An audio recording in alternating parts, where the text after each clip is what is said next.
Delivery के दौरान अगर बच्चा फंस जाए तो क्या किया जाता है? जी हाँ, अगर आप प्रेग्नेंट हैं, नॉर्मल डिलीवरी प्लान कर रही हैं, तो डेफिनेटली हो सकता है कि आपको भी एक क्यूरियोसिटी हो, जैसे कि हमारे पेशेंट्स को कईयों को होती है। वो जानना चाहते हैं कि मैडम अगर हम डिलीवरी के लिए जाएं, नॉर्मल डिलीवरी ट्राई करें और लास्ट में बच्चा फंस जाएगा तो आप क्या करने वाले हैं? तो आइए हम जानते हैं कि अगर लास्ट मोमेंट पे बच्चा फंस जाता है डिलीवरी के दौरान तो कैसे हम उसे निकालते हैं। मैं doctor Deepti Jain, gynaecologist from advance hospital Ahmedabad, आज आपको इसी के बारे में डिटेल में बताऊंगी। तो देखिए, डिलीवरी के अंदर बच्चा फंस क्यों जाता है? बच्चा फंसना किसे कहते हैं? जब डिलीवरी का प्रोसेस शुरू हुआ है, बच्चेदानी का मुंह पूरा खुल गया है लेकिन बच्चा बाहर नहीं आ रहा, तो उसे हम कहते हैं कि बच्चा फंस गया है। क्योंकि अगर बच्चेदानी का मुंह ही नहीं खुला है तो उसे हम फंसना नहीं कहेंगे, उसको हम ये कहेंगे कि प्रोसेस स्टार्ट ही नहीं हुआ है या ढंग से प्रोग्रेस नहीं हुआ है। जब बच्चेदानी का मुंह पूरा खुल गया है, यानी कि जिसे हम कहते हैं 10 सेंटीमीटर्स खुल गया है, लेकिन फिर भी बच्चा बाहर नहीं आ रहा, तो उसे हम कहते हैं कि बच्चा फंस गया है। तो अब ये बच्चा क्यों फंस जाता है? फंस इसलिए जाता है, कभी कभी क्या होता है, महिला जोर लगाते लगाते लास्ट में जाके बिल्कुल एग्जॉस्ट हो जाती है, थक जाती है, तो वो इतना बेयर डाउन नहीं कर पाती। यानी कि जब फुल डायलेटेशन हो जाता है, जब बच्चेदानी का मुंह पूरा खुल जाता है, तो महिला को अच्छे से, प्रेग्नेंट महिला को जोर लगा के बच्चे को बाहर निकालना होता है। लेकिन कभी कभी महिला पूरी एग्जॉस्ट हो जाती है, जिसके कारण वो जोर नहीं लगा पाती है। कभी कभी जो यूट्राइन कॉन्ट्रैक्शंस होते हैं वो उस टाइम पे जाकर कम हो जाते हैं। कभी कभी ये सब तो ठीक चल रहा होता है लेकिन बच्चे की धड़कन कम होने लग जाती है, तो हमें जल्दी होती है। जब बच्चे की धड़कन कम होती है तो हम बहुत वेट नहीं कर सकते, यानी कि अगर नॉर्मली 5-10 मिनट लग रहे हैं और धड़कन ठीक चल रही है तो कोई बात नहीं, आने में समय लग रहा है, वी कैन वेट। लेकिन अगर बच्चे की धड़कन कम हो रही है तो फिर हम इंतज़ार नहीं कर सकते कि महिला जोर लगाए, अपने आप कॉन्ट्रैक्शन आए और बच्चा निकले। उसके लिए फिर हमें असिस्टेंस की ज़रूरत होती है, यानी कि हम कुछ ऐसा करते हैं ताकि बच्चा बाहर निकले। तो हमारे पास क्या मेथड्स होते हैं? हमारे पास 3 मेथड्स होते हैं। 3 मेथड्स में क्या है, या तो हम वैक्यूम लगा के बच्चा निकालते हैं, वैक्यूम जिसे वेंट्यूज भी कहते हैं, या फिर हम फोर्सेप्स लगा के बच्चा निकालते हैं, या फिर तीसरा ऑप्शन होता है कि हम सिजेरियन करते हैं। हम इन तीनों के बारे में जानेंगे कि कब कौन सा मेथड यूज़ किया जाता है और किसके क्या क्या फ़ायदे और क्या क्या नुकसान है। तो देखिए, सबसे पहले हम आते हैं वैक्यूम पे।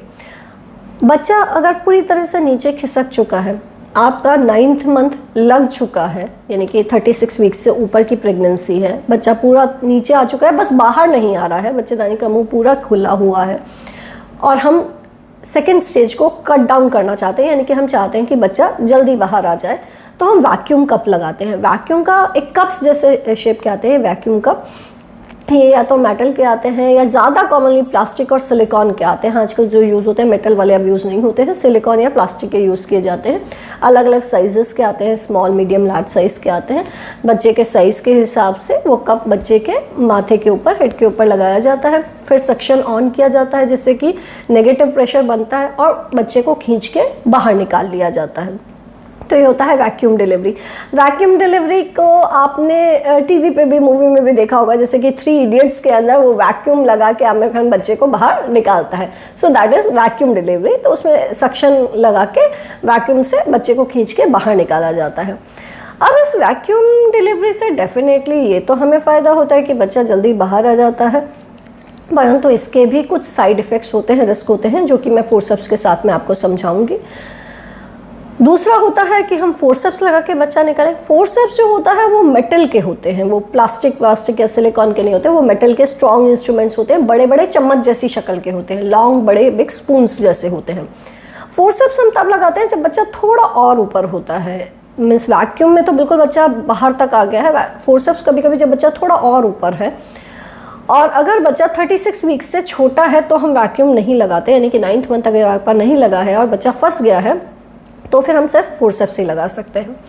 इन दोनों ही मेथड से डेफिनेटली डिलीवरी का प्रोसेस फास्टन अप हो जाता है, यानी कि बच्चा जल्दी बाहर आ जाता है। लेकिन ऐसा नहीं कि इनके कोई साइड इफ़ेक्ट्स नहीं होते या नुकसान नहीं होता। इनसे रिस्क क्या क्या रहते हैं?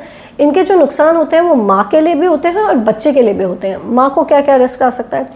माँ को जो रिस्क रहता है वो होता है कि टीयर्स हो सकते हैं। जो वेजाइना है, यानी कि जो बच्चा बाहर आने का रास्ता है, वेजाइना का जो रूट है उसके अंदर डेफिनेटली टीयर्स आने के रिस्क रहते हैं, क्योंकि हम खींच के बच्चा बाहर निकाल रहे हैं, एक नेचुरल बच्चा नहीं आ रहा।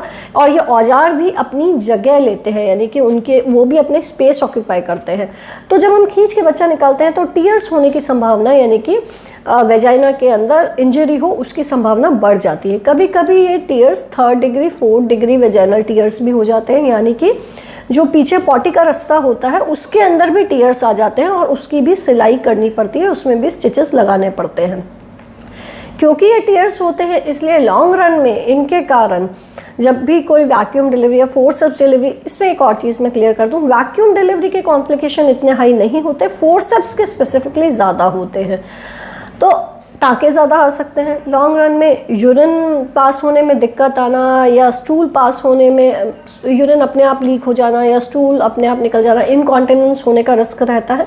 वो इनकॉन्टिनेंस तभी होता है जब डिलीवरी के टाइम पे जो स्फिंक्टर्स हैं वो वीक हो जाए या उनमें टेयर आ जाए, वो उसी टाइम हमें पता चल जाता है यूजुअली कि अगर ऐसा कुछ टेयर होता है। तो वैक्यूम में इन सब की पॉसिबिलिटी काफ़ी कम होती है as compare to forceps. Forceps में ये रिस्क काफ़ी ज़्यादा होता है, तो ये जो इनकॉन्टिनेंस वगैरह का रिस्क है ये बढ़ जाता है अगर हम औजार लगा के बच्चा निकालते हैं। दूसरा, लॉन्ग रन में आपने सुना होगा एक चीज़ होती है, बच्चेदानी नीचे खिसक गई है, प्रोलैप्स जिसे कहते हैं। तो बच्चेदानी भी नीचे तब ज़्यादा खिसकती है जब बच्चा मुश्किल से पैदा होता है, भले ही वो फोर्सेप्स या वैक्यूम डिलीवरी हो या फिर नॉर्मल डिलीवरी जिसमें औजार नहीं लगाया गया, लेकिन बच्चा मुश्किल से निकल रहा है। तो ऐसी सभी डिलीवरीज के अंदर प्रोलैप्स होने के चांसेस जो होते हैं वो ज़्यादा होते हैं। लेकिन फोर्सेप्स का कॉम्प्लिकेशन रेट कहीं अधिक है as compare to vacuum. Vacuum में ये सब चीज़ें होने की पॉसिबिलिटी रिलेटिवली काफ़ी कम होती है, लेकिन वैक्यूम हम लगा तभी पाते हैं जब आपका बच्चा काफ़ी नीचे आ गया है। अगर बच्चा थोड़ा ऊपर पड़ा है तो हम वैक्यूम नहीं लगा पाते। वैक्यूम लगाएंगे तो ये रिस्क काफ़ी कम है, लेकिन फोर्सेप्स के अंदर अच्छा खासा रिस्क है। परंतु अगर बच्चे की धड़कन बहुत कम होने लग गई है, मरीज़ बिल्कुल जोर नहीं लगा रही है, तो हमारे पास ज़्यादा ऑप्शंस नहीं होते। तीसरा ऑप्शन हमारे पास जो होता है वो होता है सिजेरियन। परंतु ऐसे केसेस में सिजेरियन करना भी, जो कि नॉर्मल इलेक्टिव सिजेरियन है, उससे डिफरेंट होता है और डिफ़िकल्ट होता है। क्यों? क्योंकि बच्चा काफ़ी नीचे आ चुका है। जब हम नॉर्मली सिजेरियन करते हैं, यानी कि हमने किसी को सामने से डेट दे रखी है, अब सिजेरियन करने वाले हैं, तो सिजेरियन में बच्चा काफ़ी ऊपर होता है। परंतु जब नॉर्मल डिलीवरी में बच्चा पूरा नीचे तक खिसक के आ चुका है, यानी कि बच्चेदानी का मुंह पूरा खुल चुका है, उस टाइम पे जब सिजेरियन किया जाता है तो सिजेरियन के अंदर ब्लैडर इंजरी होने का, यानी कि पेशाब की थैली में इंजरी होने का और इवन यूट्रस में इंजरी होने के जो चांसेस होते हैं वो बढ़ जाते हैं। ऐसा नहीं कि सब में होंगे ही होंगे, परंतु जो संभावना होती है वह बढ़ जाती है। इतने देर के दर्द सह सह के जो बच्चेदानी होती है वह भी थोड़ी कमज़ोर हो चुकी होती है। तो सबसे इम्पॉर्टेंट चीज़ क्या है? इम्पॉर्टेंट चीज़ ये है कि आप एक आइडियल कैंडिडेट होने चाहिए नॉर्मल डिलीवरी के लिए। अगर आपका नीचे का रास्ता अच्छा है, ठीक ठाक है, तो बहुत अच्छी बात है, नॉर्मल डिलीवरी बेस्ट चीज़ है जो कि हो। परंतु अगर रास्ता थोड़ा छोटा है या प्रोग्रेस अच्छी नहीं हो रही है, तो फुल में जाके अटकना, यानी कि बच्चा अटकता जब है तब जो कॉम्प्लिकेशंस होते हैं वो सबसे ज़्यादा होते हैं। इसलिए मेरे पेशेंट्स को मैं स्पेसिफिकली सामने से यही समझाती हूँ कि आपको एक का साइड इफ़ेक्ट झेलना चाहिए, या तो नॉर्मल डिलीवरी का या सिजेरियन का। तो अगर आप एक आइडियल कैंडिडेट है नॉर्मल डिलीवरी के, तो be prepared, mentally strongly prepared रहिए, ताकि ऐसा ना हो कि लास्ट मोमेंट आप हाथ खड़े कर दें या आप एग्जॉस्ट हो जाएं और जोर ना लगा पाएँ। मेंटल प्रिपरेशन अच्छी होनी चाहिए नॉर्मल डिलीवरी के लिए। आप मेंटली स्ट्रांगली प्रिपेयर होनी चाहिए कि आप डिलीवरी करा ही लेंगी। और अगर हाई रिस्क फैक्टर्स है, यानी कि आपका बच्चे नीचे का जो रास्ता है वो छोटा है या कॉम्प्लिकेटिंग फैक्टर्स आ रहे हैं, तो बच्चा अटके और फिर सिजेरियन किया जाए, उससे बेहतर होता है कि सीधे सिजेरियन किया जाए। बेस्ट नॉर्मल डिलीवरी, लेकिन अगर अटक रहा है, ज़्यादा लग रहा है कि ज़्यादा प्रॉब्लम आ सकती है, तो फुल में जाके अटकने से अच्छा होता है कि हम पहले सिजेरियन करते हैं। लेकिन सब कुछ ठीक चल रहा है तो डेफिनेटली नॉर्मल डिलीवरी ही सबसे अच्छी होती है। उस चीज़ को आप कंफ्यूज नहीं कीजिएगा कि सीधे सिजेरियन कराना, ऐसा बिल्कुल भी नहीं है। सबसे अच्छा नॉर्मल डिलीवरी ही है, लेकिन उसके लिए थोड़ा मेंटली स्ट्रांगली प्रिपेयर रहिए कि फुल में जाके बच्चा अटके, ऐसा ना हो। आप उस टाइम पे अच्छे से जोर लगा पाएँ, उस चीज़ के लिए पहले से तैयारी करके रखिए। आई होप आप ये क्लियर हो गया होगा कि बच्चा जब अटकता है तो हम क्या करते हैं और कैसे बच्चे को बाहर निकालते हैं, क्योंकि बच्चे को तो बाहर निकालना ही है कैसे भी करके। फिर भी कोई कन्फ्यूजन हो तो आप कमेंट बॉक्स में लिख के पूछ सकते हैं। हमारे चैनल पर प्रेगनेंसी को रिलेटेड काफ़ी वीडियोस दिए गए हैं जिनको कि आप देख के अपनी नॉलेज को बढ़ा सकते हैं। नॉर्मल डिलीवरी होने में क्या चीज़ें आपको हेल्प कर सकती हैं, उस चीज़ को आप स्पेसिफिकली देखिए ताकि आपको उस चीज़ के लिए हेल्प रहे। धन्यवाद।